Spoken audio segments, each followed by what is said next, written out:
listening to Cinema Spin. Hello, everybody. I am Matt. And I'm Jason. And welcome to this week's episode of Cinema Spin. That's right. It's Cinema Spin.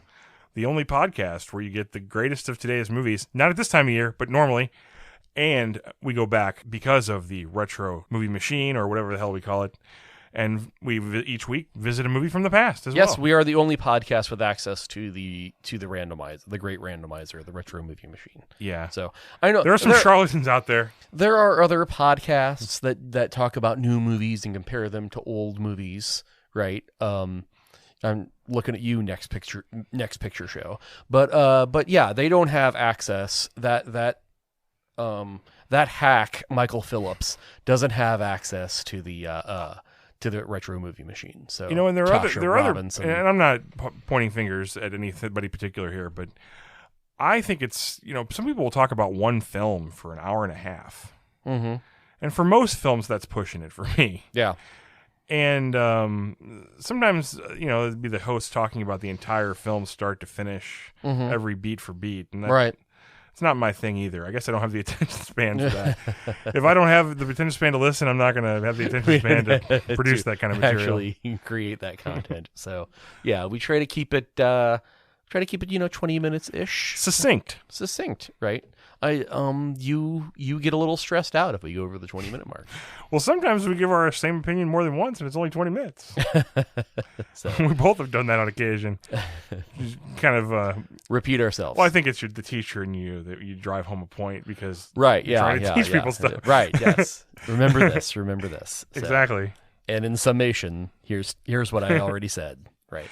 So, but I guess we'll get into it now. Tonight's first film is what, Jason? Okay, so what we did here is we went back to another movie in 2021. It came out towards the end of 2021 that we didn't get to at the time. This movie had the audacity to open against Spider-Man. That seems ambitious. It does. And it seems like a bad decision. Yes, it does seem like a bad decision. And it, in terms of money making, it was... I believe you're right. A bad decision. So the movie this week is Nightmare Alley. This came out in December 2021. There was a little bit of anticipation and buzz for this, in large part because of the director Guillermo del Toro, who you might remember from directing other movies like Pan's Labyrinth and Crimson Peak, and most of all, The Shape of Water. Which was the movie about a dancing fish man that came out and won Best Picture a few years ago, right? So Del Toro is known for his visual style, his visual flair, and even when he's directing genre films, horror movies and so on, they always have a very, very distinctive, beautiful look. So. Okay, so let's talk about Nightmare Alley. This is a film noir set in 1939. It is actually a remake of a 1947 film, also called Nightmare Alley. So the movie is set in 1939, and it opens with Stan Carlisle, who's played by Bradley Cooper, burning down his house, having, we learn later, just killed his aging father. Stan takes a train to the end of the line where he finds a carnival, complete with Ferris wheels, psychics, a freak show with a geek, and a secret moonshine operation. From a merry pair of mentalists named Zena and Pete, played by Toni Collette and David Strathairn, respectively, Stan learns that he has a certain gift for playing psychics. Not the gift of actually being able to be psychic, but a gift for conning people and getting people's confidence. And they teach him all the tricks of the trade. He actually steals some of the tricks of the trade, too, along the way.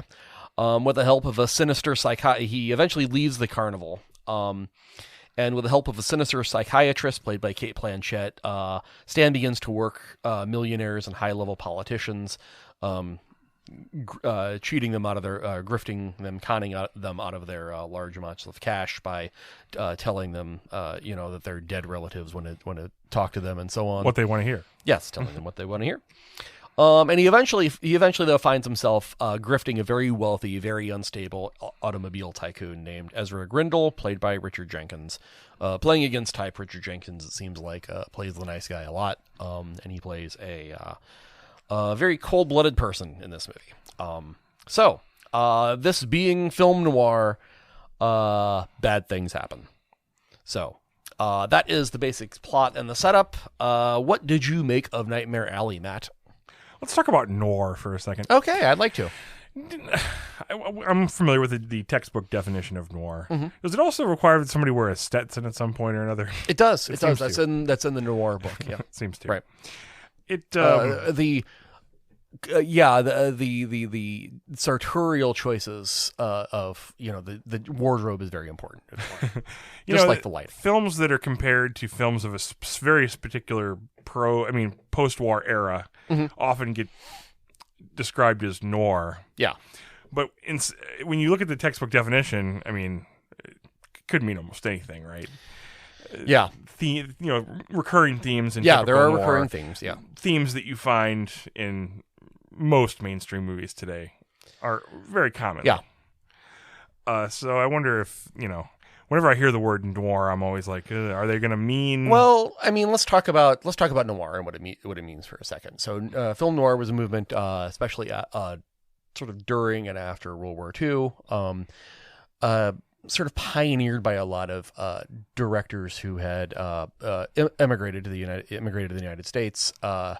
And had a very dark outlook on life, having suffered through a lot of what was going on in Europe at the time. So post-war Hollywood in LA is a very dark place, filled with very, very. It's a crime-ridden time, right? Lots of murders, right?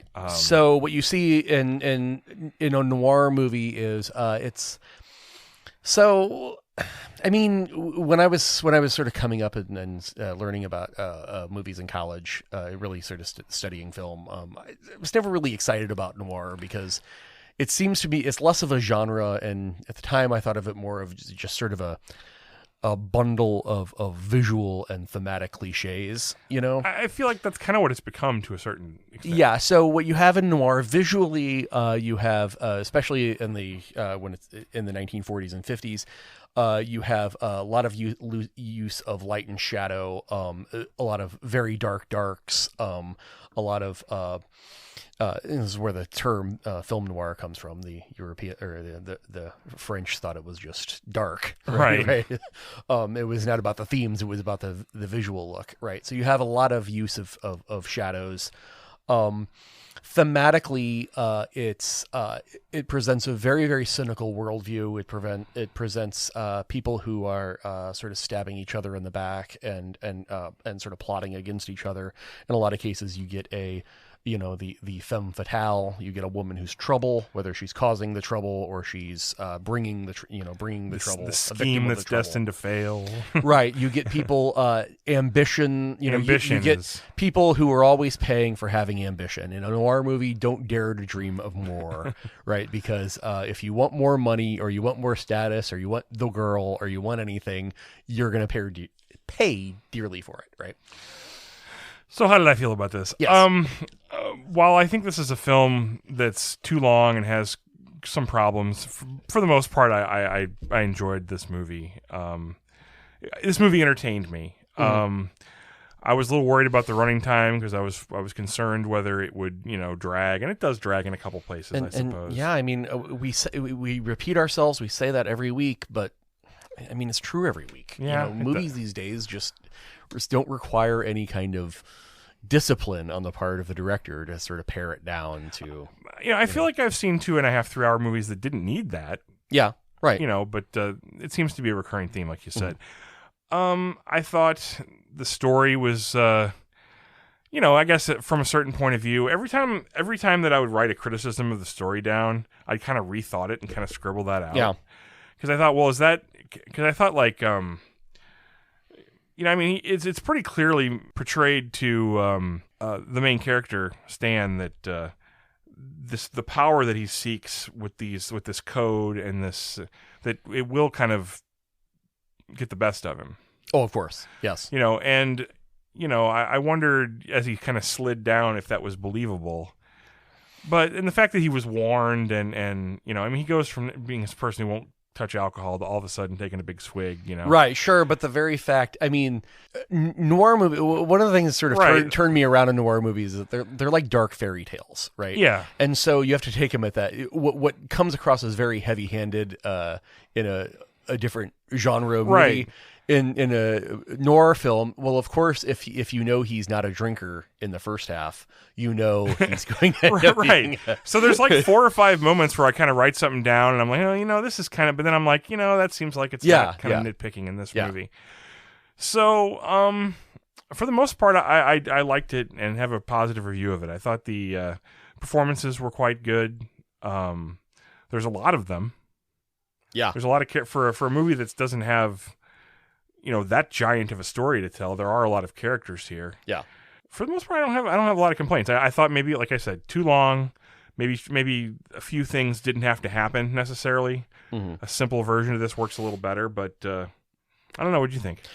I mostly liked it too. I really found myself. I'm kind of a sucker for plot. So I find myself really enjoying the kind of overwrought machinery of this plot, where they're in the first hour sort of planting all these little seeds of like, oh, well, he's not a drinker, and right.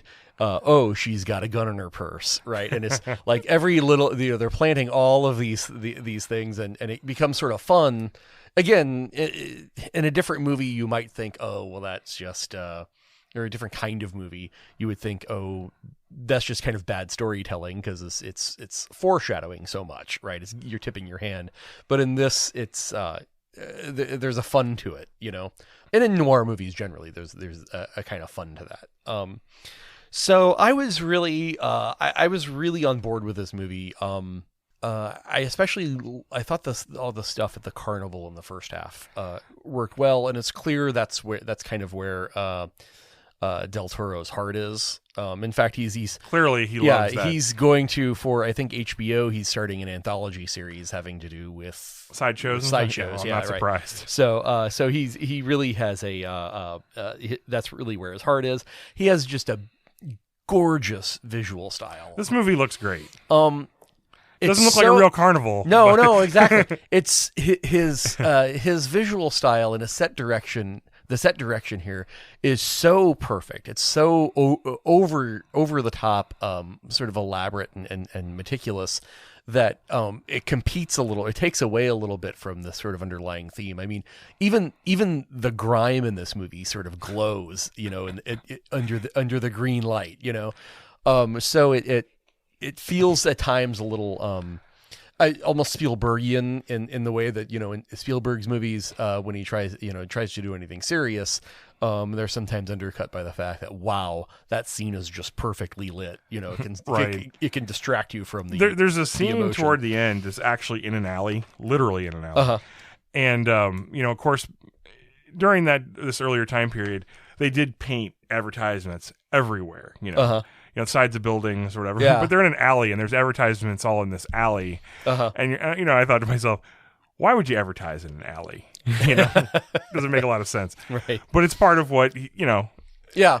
he has an idea of what that era looked like, and he sticks to it to that extent. I like this movie. I like the way it despite the fact that there's all this fatalistic machinery kind of foreshadowing what's going to happen. It did sort of surprise me, keep me guessing about how exactly all of this was going to turn out. I didn't know anything about the plot, so the Kate Blanchett character took me by surprise. She's really great.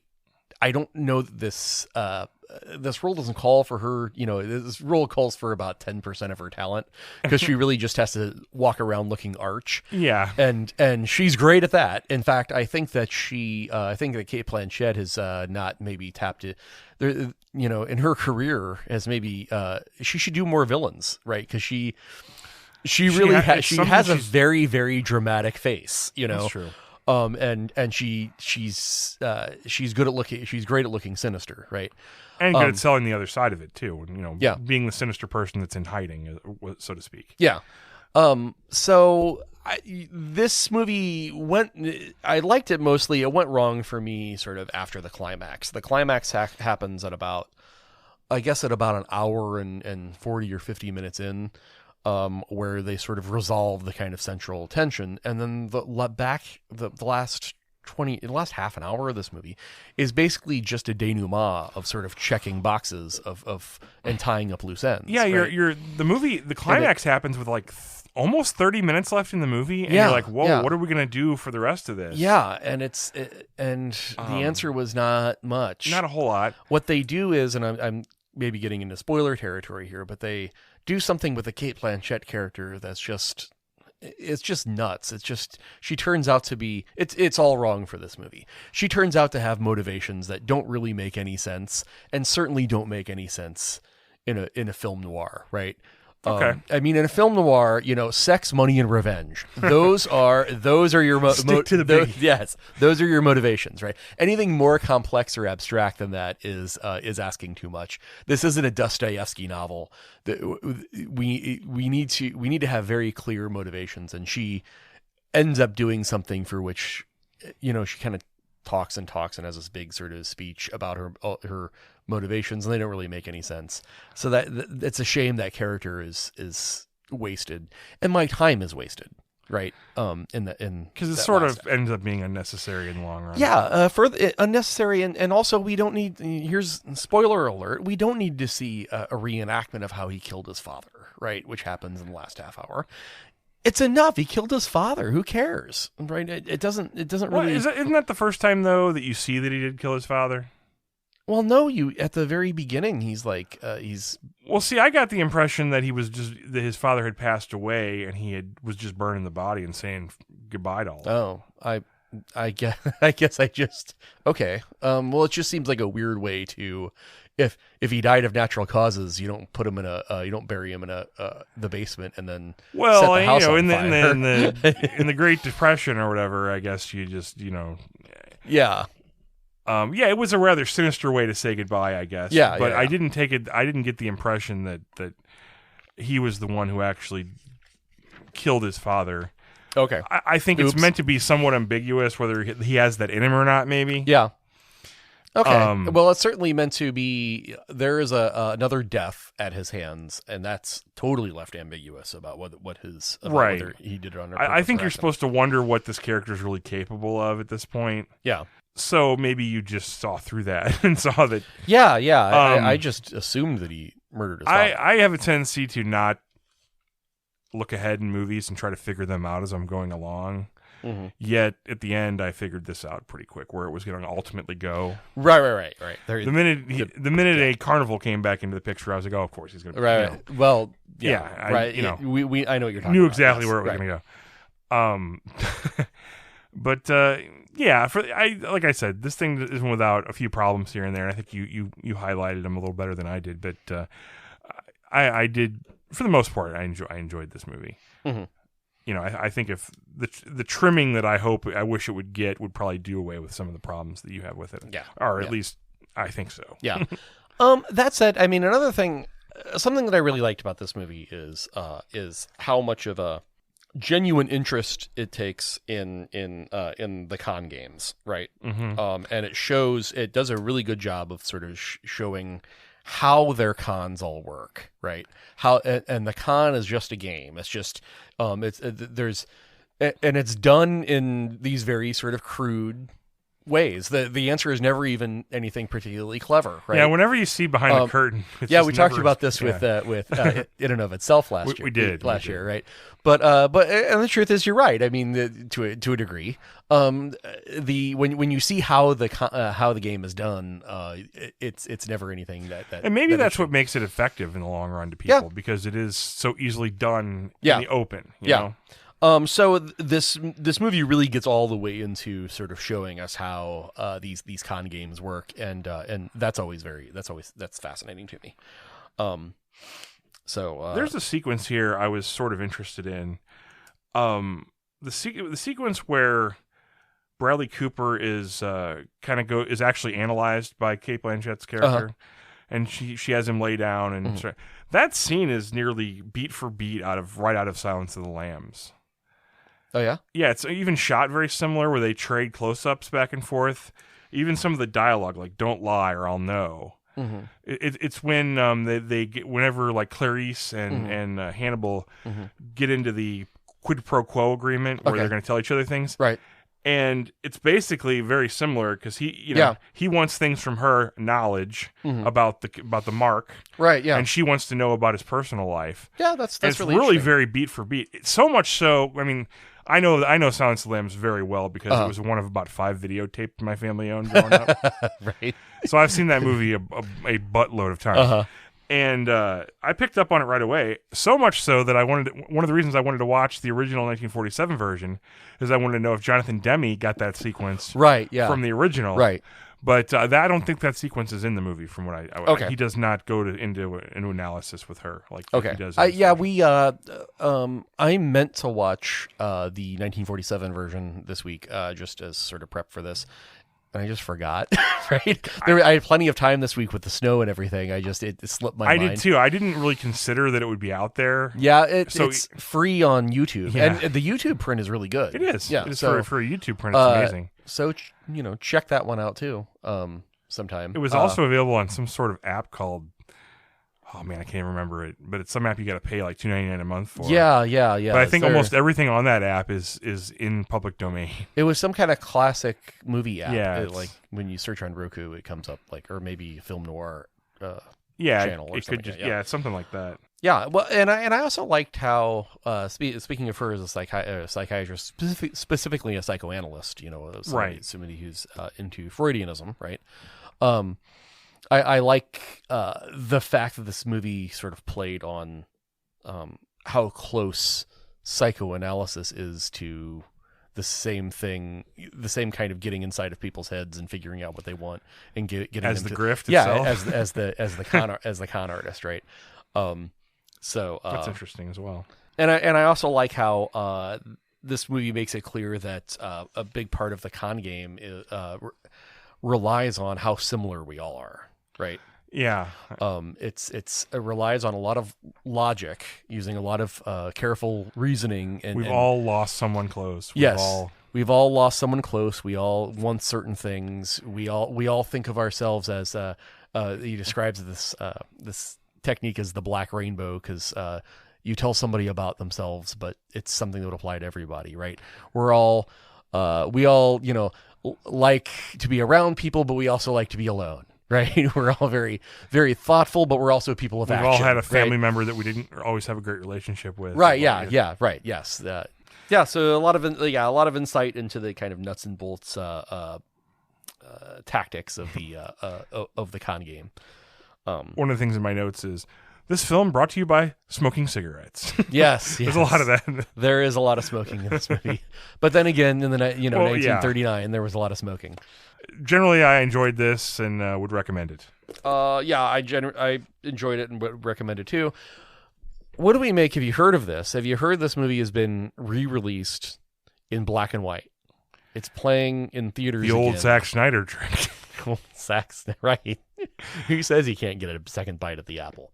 Which piques my curiosity this much. You can't see me out there, but I'm holding my fingers close together a little bit, just because the colors are so vivid in this. The color scheme is so very carefully, as we said, the color aesthetic of this is so carefully designed to the point of being almost overcooked.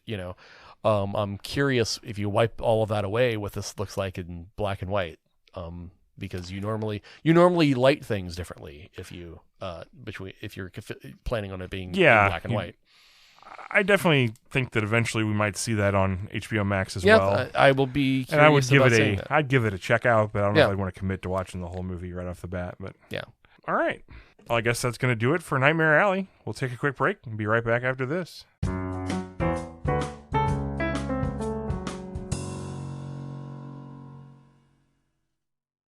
And we are back on Cinema Spin. Our second film tonight, straight from the technological marvel that is modern computer randomization. It's The Sandlot from the year 1993.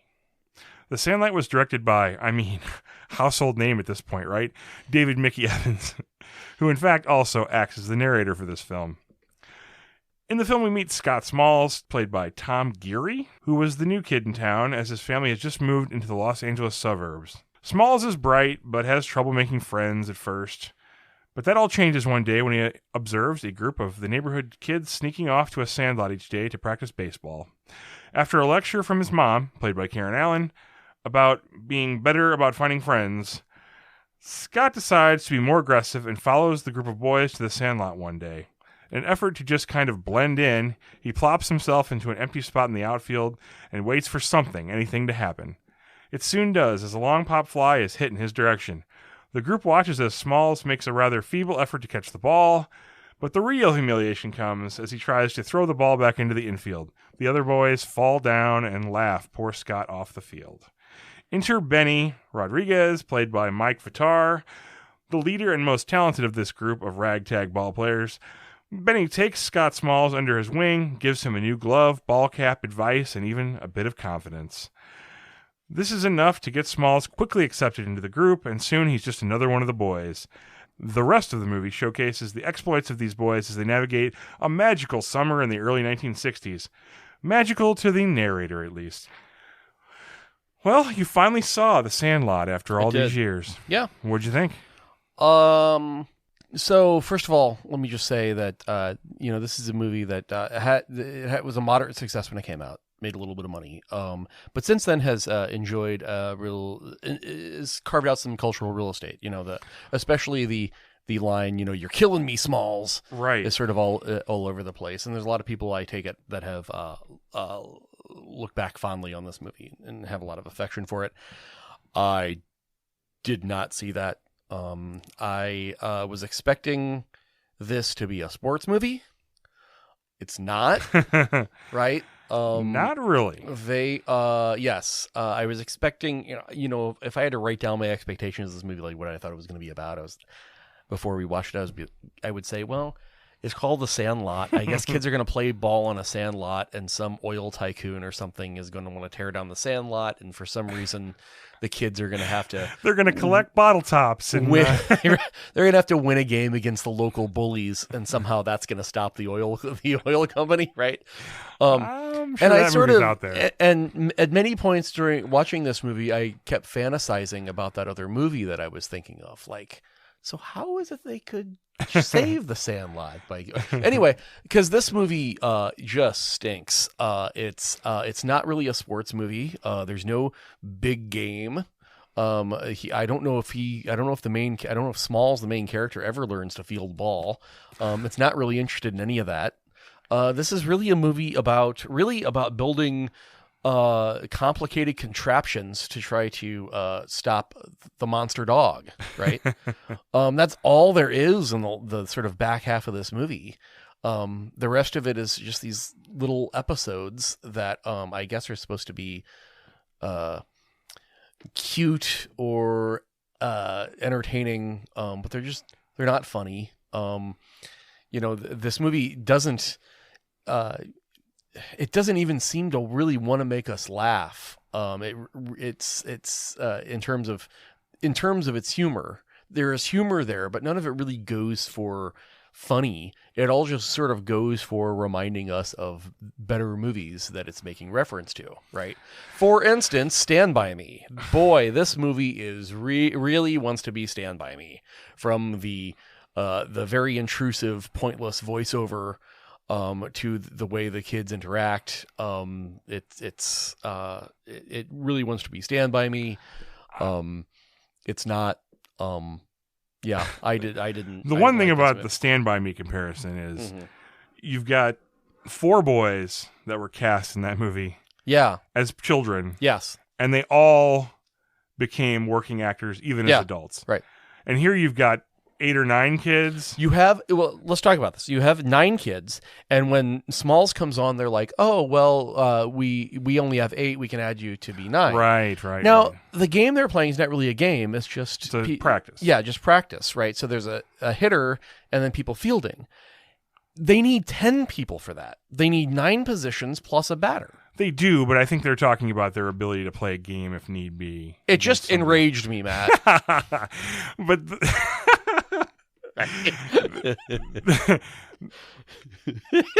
lost my train of thought on that. I'm sorry. So, yeah. What the hell was I saying? Right. So, about how the boys, 9 kids are cast in this, and not a damn one of them right, yeah. did anything after this for the most part. Right, yeah. So that tells you something about casting. Yeah. I saw this movie in the theater in the summer of '93 or whenever the hell it came out, and I mildly liked it. I thought it was kind of a cute movie. But this is a movie where if you didn't like it, I mean, if you sort of liked it the first time, say when, because it's second viewing of this, I've seen it, I've seen it in parts in years leading up to this final viewing that I had, this past week. And this movie just sucks. It just, there's a few things about it that are all right, but I mean, the dog thing just goes on forever. It doesn't make a lot of sense. It doesn't. Yeah, it just goes on forever. I thought at least it was going to lead up to like a bit, like a good funny joke, right? Like they're all totally terrified of this dog that lives in the house in the yard adjacent to the where they play, right? They can't see over the fence, but every time a ball goes over there, the ball is just dead to them because they know the beast, Chopper. Oh, I'm sorry, the monster dog lives on the other side of this fence, right? So I thought for sure there was going to be some bit on this, like it was going to turn out the dog is a Pomeranian or something later on in the movie, right? Sure. Instead, no, it's a big Saint Bernard, and yeah. The problem I have with the dog is it's portrayed sort of like as a giant dog at times. Yeah. And I think that would be fine is if you said, okay, well, their memory of it's bigger than it ever really was in real life. Yeah. But then when they need it to be running around, it's just a normal Saint Bernard. Yeah. So there's like an inconsistency there. Yeah. That you can't chalk up to their memory. Yeah, I think that before we see it full body is sort of like tainted by their expectations. And there's all these sequences of like, they'll try like a scheme to get the ball back and the dog will sort of attack the apparatus and the kids are just doing this react take that's just them going screaming. Right, it's just 20 minutes of that. Right, yeah. And all the stuff with the apparatus, they tried all these different apparati to get the ball back, right? And it all just goes the same way. It's working. Oh, I've got the ball. Well, hurry up and come back. And then the dog attacks the apparatus and it all falls to shit. The sequence that gets a lot of attention in this is the sequence where the character squints, pretends to drown, and gets rescued by and sexually assaults the lifeguard? Yes. Yeah, that sequence. Right. Yes. Okay. Yes. And then marries her in the end, oddly enough, because all good relationships start with that sort of thing. Right. Yes. And she's only, she's only what, like 6? I mean, I guess. Later on, it doesn't make any difference. 6 years. That 6 years doesn't make any difference. Yeah, it's no big deal eventually. But still, it's. Yeah. I think the narration in this is just god awful. Oh God, this is a voiceover. I'm not going to say this is the worst voiceover of all time. It's bad though. But it's. I mean, you're not a fan of voiceovers in general. No. I'm nowhere near as irritated by them as you are. This is but this absolutely one's just the pits. bad. Yeah. It explains what we're seeing. Right? Yeah. Which is the main problem with voiceovers is that it's what is this, radio? We can see what's happening on the screen. You won't don't have to believe explain what it. happened next. Well, we're gonna see it. Yeah. But yeah, this guy just doesn't. There's a lack of charisma in his voice. He has a decent voice for like radio, but not. There's no charisma to it. It seems like they're trying to imitate the Richard Dreyfuss voiceover from Stand By Me. I think so. Which is not a good idea because that voiceover isn't well done, right? Well, and it was added even after the movie was finished. Well, yeah, as are a lot of voiceovers, right? But they try to imitate even his sort of awkward. I think that's a very awkward voiceover, and this tries to imitate the very awkward cadence of that. Okay. And I meant with Stand By Me is that there was no plans of a voiceover. Oh, okay. They impose. Okay. Right. Yeah. Right. It's one of those cases where they thought they needed something else. Yeah. I just think that the boys are not particularly they're kind of assholes to each other at times. And I guess, obviously if you've been in a group of boys, that's real. I think the kid actors are funny at times. If anything amused me, the performances, the little physical quirks of a lot of the characters, or a few of the little brother. Yeah, the little brother who's always repeating everything his older brother says, right? And and the kid who says, you're killing me, Smalls, right? I think that in a lot of cases these young actors are funny despite the bland material. If they'd have put him in more, if this movie would have been more about baseball, I think it'd have been a better film. Yeah. Why not just have Smalls learn how to play baseball? It doesn't seem like he does, right? Can he feel the ball by the end of this? Yeah, he can. He can? Oh, okay, yeah. He's sort of, he gets a hit against the other, the other team they're playing. The one thing that caught me as I watched this is, okay, the kid's not into sports, not knowing who frickin' Babe Ruth is. That's just not believable. Right. Dude's got a candy bar named after him. Right, I know. And why did it have to be Babe Ruth? Why couldn't they all idolize, Willie Mays or something like that? Right. Right.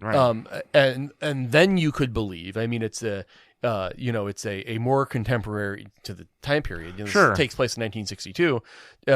It's more contemporary, and you could believe that a kid doesn't know who an active player is. Mm-hmm. Right. So yeah, but. And then, let's not talk about how contrived it is that the person who owns the house and the dog is an ex-Negro League player who's just got autographed balls of Babe Ruth just sitting around. Uh-huh. Yeah, right. And hey, if you got James Earl Jones in the project, maybe throw the voiceover at him. I don't know. Yeah, why? Right. When we don't find out till the end who narrated the movie, right? Of course, he plays a blind character, so But what do you mean he can't read? What are you saying? He couldn't sort of recount what he was seeing out of his window with all the kids, right? So, well, good. I'm glad you didn't like this because I really the other thing about the voiceover is the way that it's constantly telling us things like, this was the worst jam we've ever been in. He got me out of the biggest pickle pickle I had ever seen, or he was going to show me the best thing ever, right? And it's constantly sort of priming us up for making these big promises when in fact there's not a whole lot that even happens in this movie. Yeah, this movie wants to be Stand By Me so bad that it doesn't realize that movie's already been made. So, and the one scene in the movie that maybe has some comic potential, right, is when the dog chases the boy, right? And he chases him through the town, right? And they can't even sort of get any of that right. They can't even sort of stick the landing on any of that, right? Like, he ends up chasing him through, it's the middle of the day, and there's a bunch of people watching the Wolfman at the KFC hall or something like that. Yeah, it's like not a theater, really. Right, and this is, they do this big build-up, and then they just run through. And there's no even real earnest attempt to make any of that funny, right? You write that in a script, and a director thinks, okay, well, how am I gonna make this funny? How am I gonna do this and have somebody react or whatever? Or they're on the set. You think of ways to sort of make, but it's all totally perfunctory. It's all it's just so uninspired, right? Well, yeah. It doesn't make a lot of sense. Yeah, if you've watched this before and you have a generally positive, opinion of it, I say stop there. Don't ever try to show it to somebody. Just take it and like it, because somehow I came up with a positive viewing experience the first time I ever saw this, and every time I've seen it since, it's just been kind of like a knocking it off the small little pedestal I'd put it on. You know? It was not fun to visit again. I just knew the part with the dog. I just knew I hated that part from the beginning. The first half of the movie is still tolerable, I guess, But it's the where it goes that just... Yeah, I mean, the first half is really just these little episodes of being, a kid of that era. And the episode should be funnier, but at least... Yeah, it's far from point, amazing as heartfelt as anything in Stand By Me. Yeah. But it's not horrible. It's just not great. Yeah, you're just sort of waiting to see where it goes, and it doesn't go anywhere. I mean, it goes... Because, it's so dumb that they build all those contraptions or they even know how, right? I mean, a lot of these contraptions they're like Rube Goldberg machines, right? They're like these big, he's like, oh well, I had to use my erector set. Yeah, you must have had like 10 erector sets. Yeah, I told Sarah, I said those parts are not erector parts. That's like from no, right. So it was just it's like a Bugs Bunny cartoon. It right? is. It was At that point, all of a sudden he has this giant machine, elaborate machine, right? So just really bad. Well, as a service to the podcast last night, as I finished watching The Sandlot, it was right there on Disney Plus. I clicked the button to play The Sandlot 2. The Revenge. And let me tell you, we got about 40 seconds into that thing, and I knew that I was turning it. Apparently, it has to do with shooting rockets in the Sandlot instead of playing baseball. It could circle back to baseball. I mean, this movie may as well be about shooting rockets in the sand for all the good that it does in terms of like being a sports movie. They could be doing anything. They could have been playing freeze tag in the Sandlot, right? They would still have to end up dealing with a dog somehow, right? So I've watched about 2 minutes of The Sandlot 2. And as kind of good reputation as The Sandlot has, or at least a following. Oh, yeah? The sequel does not have anybody who stands up for it, so it must just be rotten. It takes place in the early 70s, I was able to gather, and has very little to do about the same themes. James Earl Jones the same voiceover by the same director. God. James Earl Jones is in one of the sequels, isn't he? He's in the sequel. He was... he was... Because there's a prequel, too, I believe. Listed in the... Oh, man. Ugh. Yeah, I don't know. I don't know where those go, but I'm probably going to end my life without finding out. Not my bag, right? Yeah, but now I can cross that movie off my list. That's a movie that out of all the movies we've watched, that's been the one I've been most familiar with going into the review. So yeah, we watch movies. One of the criteria of being part of what can be randomized is that it has to be a movie that we either haven't seen or we haven't seen recently or a lot. Right. Yeah. If it's been 20 years since we've seen any part of it, that's makes it fair game. I've caught this on 5 minutes on TV here and there over the years, and you've done yourself a service by not. Yes. I look back with nostalgia on yesterday before I had seen this movie. No, I mean it's not that kind of experience, but it's pretty harsh. Yeah, but pretty it's harsh. Yeah, dumb movie, like you say. If you have fond memories of this movie, just cherish those fond memories and don't try to relive them. All right, well, let's cast our vision upon what next week's show might look like. Okay. As far as a new movie, we're going to sit and wait out the Oscar nominations. Those are coming up Tuesday, and probably pick out something nominated that we have not seen yet, as far as what we do for a new movie next week. Because there's so few options at the movie theaters these days. At theaters, we could have done Moonfall. We could have done Moonfall, but we didn't. Next week we could do Death on the Nile, but we're not going to. Okay. Did you get your hopes up for a second? No. I forgot that it was out already. I guess we could, but we're not. It's a possibility. If that would happen, I guess it's not not beyond the realm of possibility. But I wouldn't count on it. But we'll probably do something. We'd like to do more movies that are more important. Than Death on the Nile. Yeah. But that's kind of the game plan for the new movie, and we're going to find out right now what the game plan is for the retro movie.